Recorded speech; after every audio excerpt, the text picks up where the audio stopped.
Et salut à tous, c'est Captain et je vous retrouve pour le premier épisode de Gotham. Enfin, le premier épisode, je vous retrouve pour la première critique de l'épisode 1 de Gotham. Donc une série que j'attendais particulièrement, étant assez fan, voire même très fan de l'univers de Batman. J'adore donc tout ce qui touche autour de Batman, tout ce qui tourne autour, donc Gotham en fait partie. Et je dois dire que ce premier épisode m'a un peu choqué dans la mesure où c'était pas vraiment ce que j'attendais de ce premier épisode. Avant toute chose, je tiens à dire que d'habitude je fais mes reviews vraiment après l'épisode. Une fois que l'épisode est sorti, je le fais tout de suite. C'est à dire que ce matin je me suis levé assez tôt, sur les coups de 6 heures. J'ai regardé l'épisode, j'étais tout content, etc. Enfin tout content, plus ou moins. Et j'avais enregistré la review. Donc la première review, il était à peu près 7 heures du matin, juste avant d'aller au travail quoi. Et donc au moment d'enregistrer la vidéo, mon ordi a décidé de planter, ce qui m'a vraiment rendu très heureux pour toute la journée. Donc je voulais faire la review plus tôt, je voulais vraiment la faire à chaud. Malheureusement ça n'a pas été possible à cause de l'enregistrement, j'espère que cette fois ça n'a pas planté d'ailleurs. Et donc je vais vous le faire maintenant en ayant les idées un peu plus claires, mais du coup c'est un peu plus critique et c'est pas forcément quelque chose que j'apprécie. J'aurais vraiment préféré vous faire une review à chaud. Malheureusement ça n'a pas été le cas, donc voilà, je suis désolé. Théoriquement pour l'épisode 2 qui arrivera la semaine prochaine, je devrais pouvoir le faire à chaud, et donc ça devrait arriver dès mardi matin. Du moins j'espère, si mon ordi ne fait pas des siennes. Donc ce premier épisode de Gotham, comme j'ai dit, c'est pas vraiment ce que j'attendais. Je vais commencer par les points positifs parce que c'est ce qui va être le plus rapide, et je vais finir par les points négatifs, ou en tout cas ce qui m'a le plus choqué.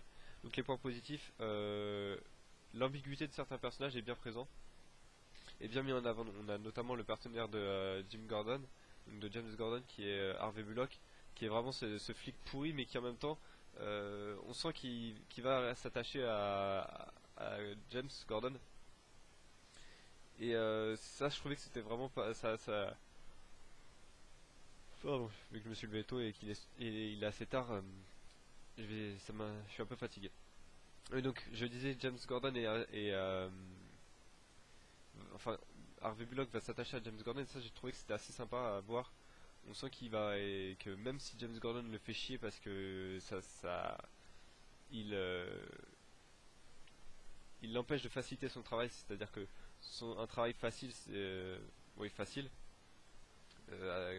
attraper des ripoux en donnant un pot de vin à d'autres ripoux pour que ces ripoux-là, les plus grands ripoux donnent, trahissent leur sous-fifre entre guillemets. Il est habitué à ça. Avec James Gordon, tout ça s'écroule, donc c'est comme un monde qui s'écroule, mais en même temps on sent qu'il tient à qui tient à ce personnage là, parce que justement c'est le personnage qui le laisse humain, le laisse flic entre guillemets. Et donc je pense que j'espère en tout cas qu'ils vont réussir à développer ça tout au long de la saison. Et je pense que s'ils continuent à travailler l'ambiguïté de ce personnage, on aurait vraiment un très bon personnage pour la série, un très bon personnage secondaire.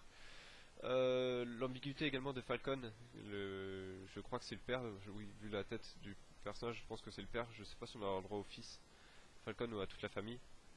Et je trouvais que son ambiguïté était assez bien faite, voire même très bien faite. Euh, Désolé, on a ce personnage qui tient à Gotham, mais qui en même temps tient à son entreprise criminelle, à cet ordre. Donc ça annonce des conflits assez importants et assez sympas. L'autre point positif également, c'est le mystère qui tourne autour de l'assassinat des Wayne, donc Thomas Wayne et Martha Wayne, qui ont été assassinés par quelqu'un. On ne sait pas qui a commandité l'assassinat. Et c'est vraiment à mon avis sur ça que va tourner au moins la demi-saison, même si je pense que ça va être la saison entière qui va tourner autour de qui a tué les Wayne et pourquoi. Je suis vraiment désolé. Euh, Quoi d'autre au niveau des points positifs?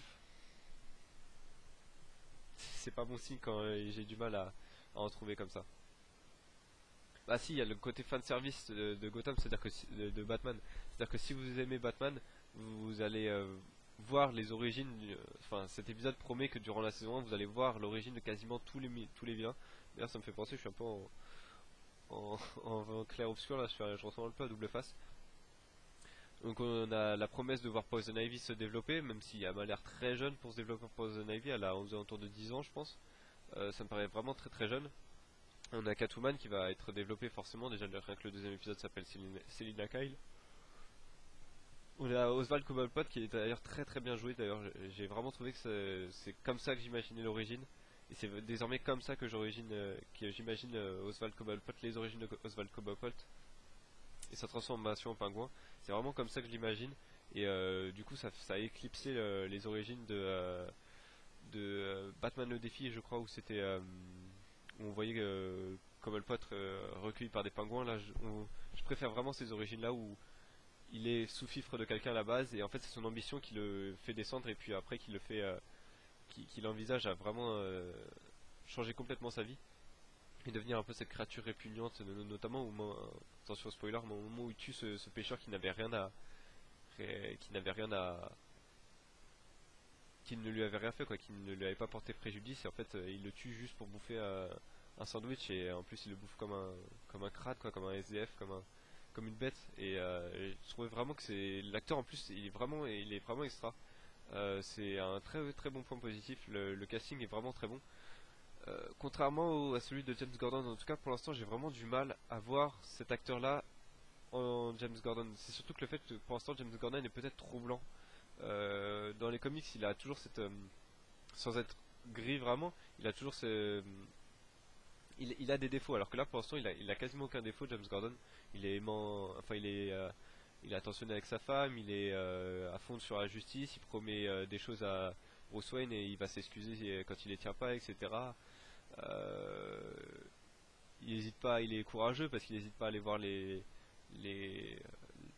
je crois que c'est ce personnage Fish là qui, qui est la patronne du crime organisé à Gotham, ou en tout cas une des patronnes du crime organisé à Gotham.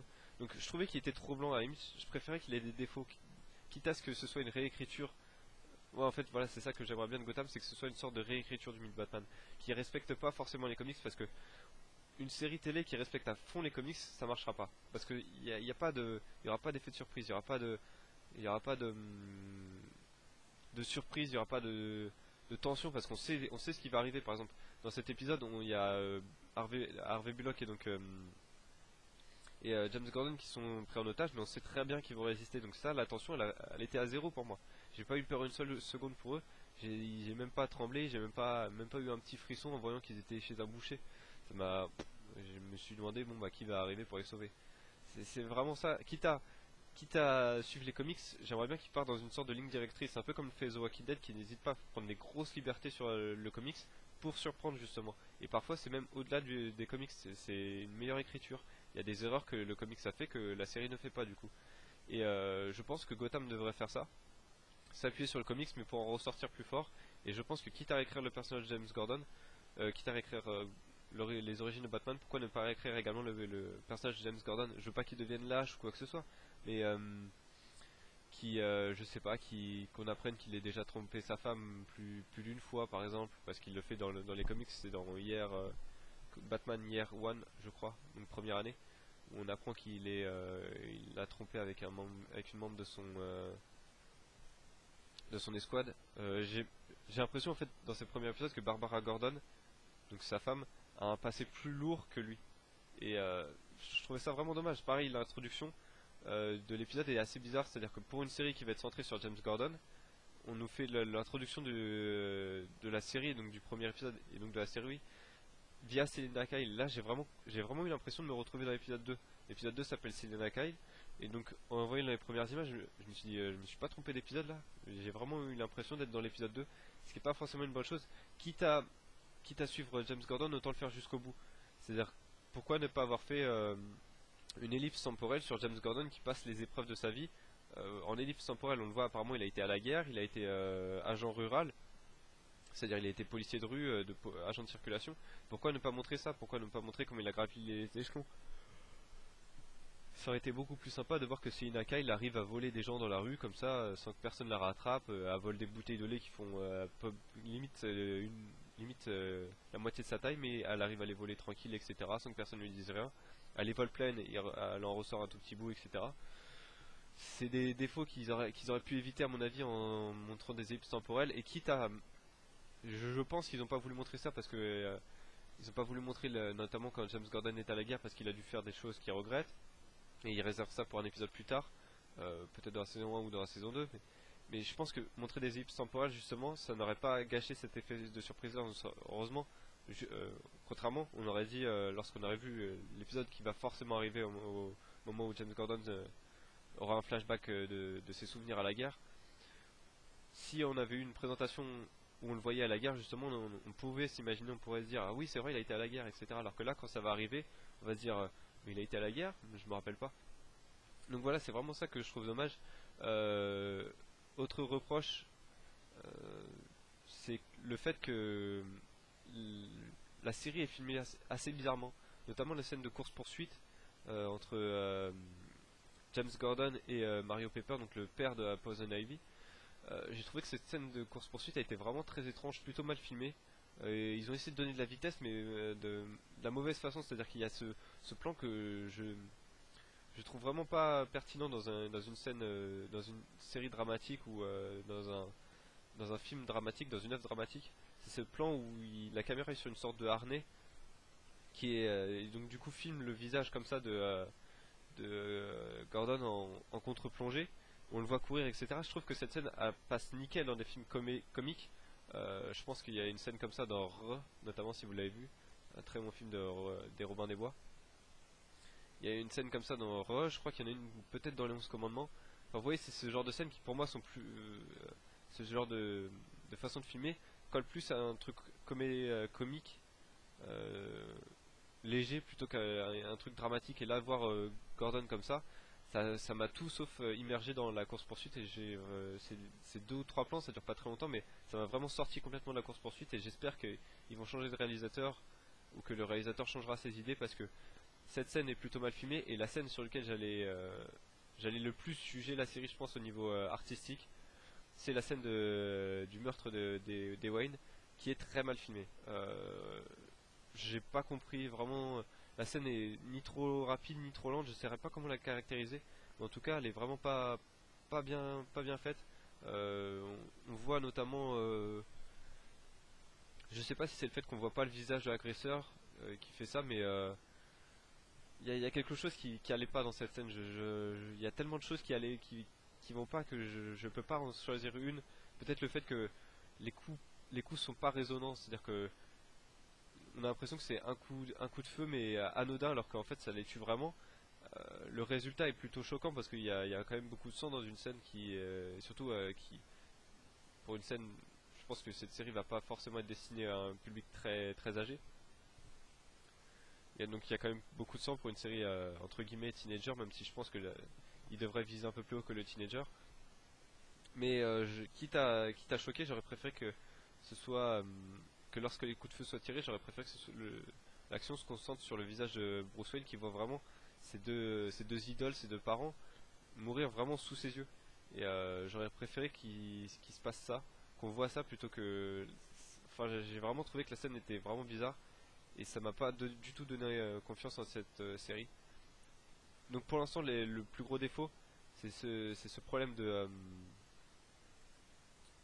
de réalisation, de choix, de choix d'angle de caméra qui sont assez étranges. Après, c'est des prises de risque, hein, donc on peut respecter le réalisateur pour ça, c'est-à-dire qu'il a voulu prendre quelques risques.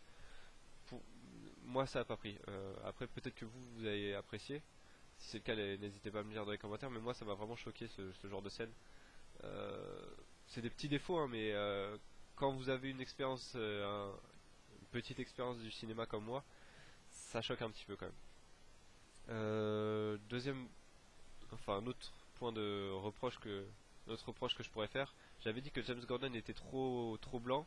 J'ai trouvé que le personnage de Fish, donc cette marraine, je sais pas si ça se dit, de la mafia, cette ouais, c'est la grande patronne enfin une des grandes patronnes de la mafia, une des têtes de figure de la mafia, est très caricatural, pas très bien adapté. Ça colle pas à l'univers Batman. Vraiment, ce personnage-là, on en a déjà, donc pour moi, ils auraient dû rester sur Falcon. Ce personnage-là n'a pas d'intérêt. Je suis persuadé qu'il va mourir avant la fin de qu'elle va mourir avant la fin de la saison. Et je la vois pas du tout en ennemi de Batman, en ennemi de Batman. Elle tiendrait pas la distance. Je viens d'avoir peur parce qu'il y a un chat qui est apparu. Donc ouais, elle tiendrait pas la distance face à Batman, alors que Falcon a tellement de réseaux qu'on sent pourrait tenir la distance, il pourrait tenir, mettre du moins en danger Batman, l'obliger à quelques efforts, alors que là, Fish, je sais même pas si c'est son prénom, d'ailleurs je le prononce peut-être mal, hein, mais j'ai vraiment l'impression que c'était ça. Euh, c'est un personnage que je pense elle doit pas passer la mi-saison, c'est-à-dire après l'épisode 9, ça serait bien pour la série qu'elle disparaisse, parce qu'elle va pas apporter grand-chose. Dans l'épisode 1, elle a tellement... Elle a, à mon avis, elle a apporté tout ce qu'elle pouvait apporter dans l'épisode 1, à moins qu'on découvre qu'elle ait une part un peu plus gentille, mais là pour l'instant elle est pas du tout ambiguë, quoi. C'est juste je fais le mal pour être respecté. Et il n'y a pas de bien, elle cherche pas le bien de Gotham ou la loi dans Gotham ou faire régner Gotham au-dessus des autres villes. Pour l'instant, non, elle cherche juste son intérêt personnel. Et ça, c'est pas quelque chose de très intéressant, je trouve. Autre point négatif, je les enchaîne. Le fait que ils ont voulu vraiment mettre beaucoup trop de choses dans l'épisode 1. Donc, comme je l'ai dit, on a le droit à Selina Kyle, on a le droit à Poison Ivy, on a le droit à la transformation de Oswald Cobblepot, on a le droit à l'enquête criminelle sur le meurtre des Wayne, on a le droit à la métamorphose entre guillemets de Bruce Wayne qui commence à déjà essayer de conquérir la peur même le lendemain de la mort de ses parents, alors que normalement il est sous le choc et c'est je pense au niveau après ses 17 ans qu'il commence vraiment à se rendre compte qu'il faut qu'il change quelque chose. Il y a quoi d'autre? On a également eu Barbara Gordon, une intrigue qui, qui a l'air de se mettre en place autour d'elle et Montoya, donc une flic corrompue également. Donc on a le groupe de Montoya également qui est mis en avant. Ils ont essayé de mettre trop de choses pour dire vous voyez on vous promet tout ça pour la saison 1, mais ça fait vraiment trop de choses et du coup le rythme de l'épisode 1 est vraiment pas bon, il est trop rapide. Les scènes passent à une vitesse folle. Alors certes vous voyez pas les 40 minutes passer, mais j'ai vraiment eu l'impression moi de regarder limite un truc d'une heure et demie. Et il y a trop de choses, vous voyez, je peux pas retenir vraiment tout ce qui s'est passé. Après peut-être que dans les épisodes futurs ils calmeront et ils reviendront un peu en arrière en nous disant on avait montré ça, on va le développer un peu plus, ce qui serait sympa. Mais pour l'instant j'ai trouvé que vraiment cet épisode était trop rapide et le ton colle pas en fait. Je pensais que Gotham allait être une série un peu plus posée, un peu plus qui allait prendre son temps, qui allait vraiment poser vraiment des bases solides pour un univers. Alors que là non, tout est mis sur la table et c'est comme ça et ça bougera pas quoi. Et c'est un peu dommage, d'autant plus que, enfin je sais pas, Gotham années 70, j'y reviendrai. Je m'attendais pas à voir entre deux scènes, c'est-à-dire des plans de ville, je m'attendais pas à voir de la musique rock. Ça c'est quelque chose que j'ai pas compris. Je m'attendais à voir de la musique classique, un peu mélancolique, un peu, ouais c'est ça, un peu classique, un peu posé. Alors que là on a le droit de la grosse musique rock, pop, alternatif, etc. Ça m'a complètement brisé pareil l'immersion et je me suis dit mais je regarde une série de quoi là, parce que c'est pas Gotham, ça c'est pas Batman, hein. Batman n'a pas ce genre de musique dans son univers. Dans tous les films de Gotham je vous challenge parce que même dans Batman et Robin qui était très orienté pop culture, je suis quasiment sûr qu'il n'y a pas une musique de rock dedans. Qu'est-ce que ça vient foutre dans Gotham se passe plus tôt que tous ces films-là, donc plus tôt que l'apparition vraiment du rock alternatif, qui est apparu, je pense, dans la fin des années 80. Donc, c'est un des reproches également que je vais faire à Gotham, mais ça va être le dernier, parce que la vidéo a duré plus longtemps que ma première review, c'est dommage, j'avais réussi à la tenir sous les 10 minutes.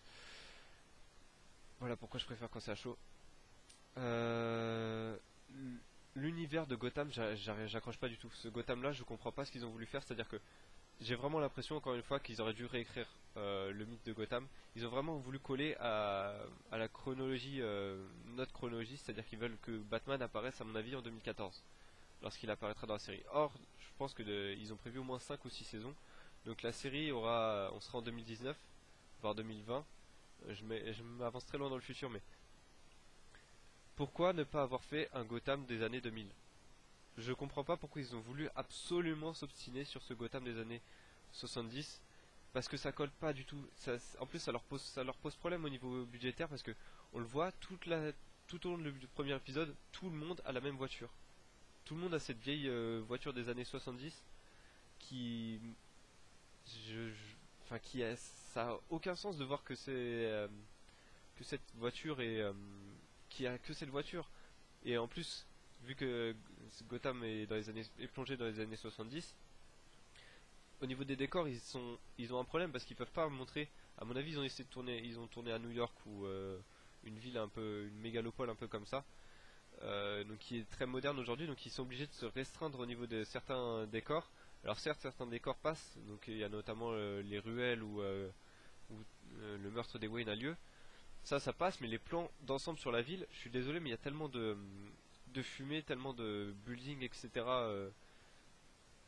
Ouais, tellement de gratte-ciel que c'est pas Gotham des années 70, ça c'est un New York des années 2000.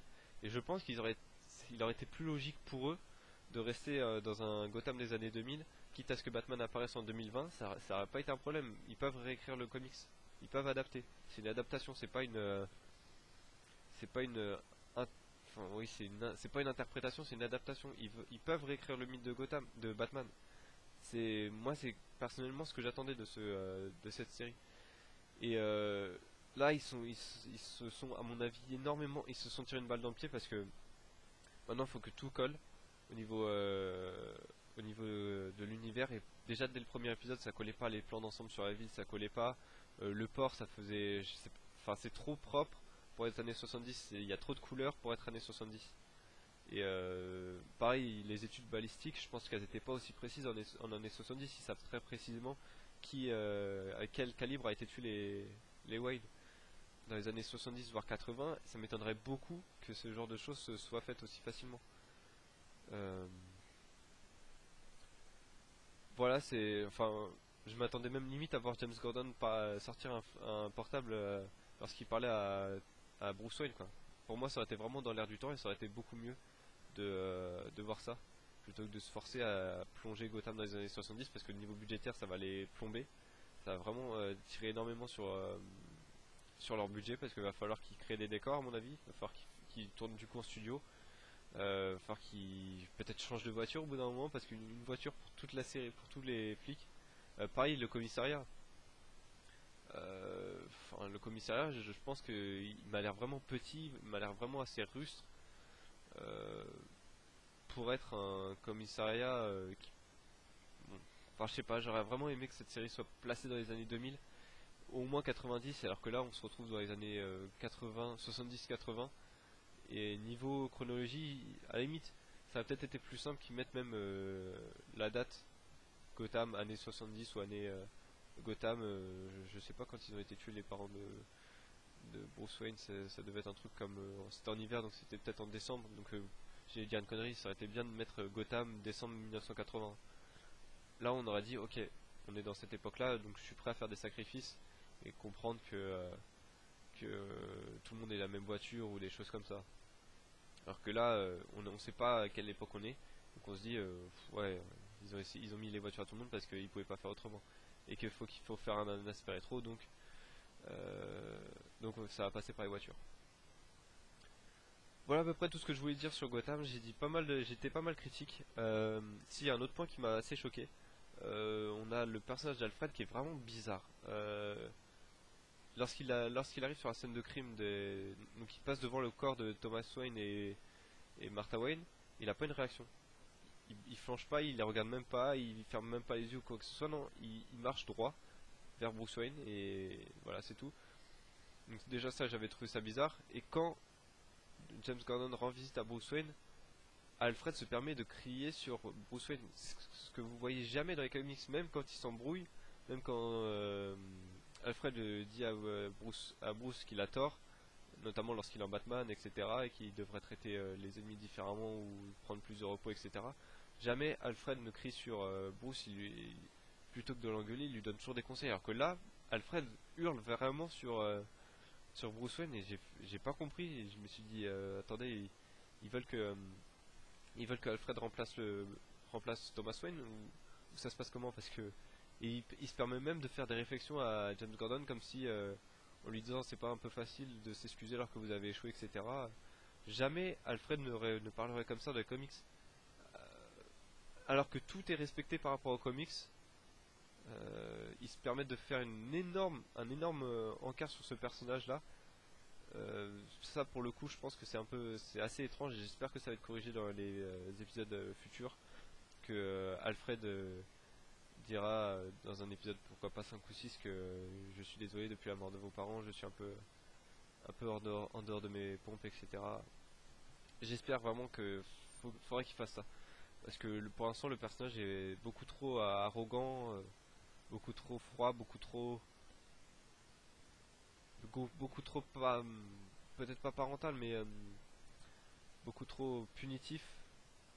Je sais pas si je peux vraiment dire ça comme ça, mais beaucoup trop autoritaire, voilà, beaucoup trop autoritaire pour être Alfred. Voilà, c'est tout ce que je voulais dire sur Gotham. Donc pour lui donner une note, je le ferai à chaque épisode. Je mettrai un, je vais mettre un 6 sur 10 parce que autant il y a énormément de défauts, autant ce premier épisode, faut pas oublier que c'est encore un premier épisode, donc ça a des défauts de début de série forcément, des énormes défauts. Donc pour cet épisode, je vais lui pardonner, mais si ça se poursuit dans les épisodes plus tard, ça passera rapidement dessous de la moyenne. Mais on a quand même le droit à des promesses assez sympas pour la saison 1. De nombreux personnages à développer, j'espère que ce sera le cas. J'espère que James Gordon va être développé. Ça serait sympa qu'il reste pas comme ça le chevalier blanc tout au long de la saison et de la série. Et puis bah moi je vous dis, je vous remercie d'avoir regardé cette vidéo. N'hésitez pas à me dire ce que vous avez pensé de ce premier épisode et vous attendre pour la série dans les commentaires. Et puis je vous dis à bientôt pour le deuxième épisode de la semaine prochaine. A bientôt.